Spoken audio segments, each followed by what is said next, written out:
मवेशियों के ज़बीहे पर पाबंदी के बावजूद नांदेड़ में मवेशियों की खुलेआम स्मगलिंग और फरोख्त हो रही है। इस मामले में एसडीपीओ सुशील कुमार नाइक की टीम ने 24 दिसंबर को दिलू नाका, चौक बाजार, किदवे नगर चौराहा, टायर बोर्ड, रहमत नगर और दीगर मकामात पर इतवारा और ग्रामीण पुलिस थानों की हदूद में छापे मारे और गैर कानूनी मवेशियों की आमदरफ्त को पकड़ लिया गया। गाय की खालें और गोश्त भी जब्त कर लिए गए। इस कार्रवाई में पुलिस ने तकरीबन 20 लाख मालियत का सामान जब्त किया है।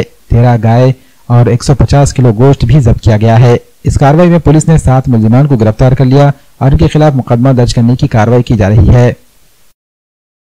स्टेशन नांदेड ग्रामीण आणि पोलीस स्टेशन इतवारा यांचे सर्व अधिकारी आणि डीबी येथे काम करणारे कर्मचारी यांचं एक पथक तयार करून आज दोन्ही पोलीस स्टेशनच्या अंतर्गत कारवाई करण्यात आलेली आहे।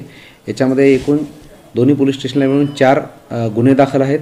एकूण 15 आरोपी आहेत। 15 पैकी 7 आरोपी आपण ताब्यात घेतलेले आहेत। एकूण 13 जनावरांची आपण सुटका केलेली आहे। साधारण 150 किलो कत्तल झालेलं मांस आपल्याला कारवाईमध्ये आढळलेलं आहे।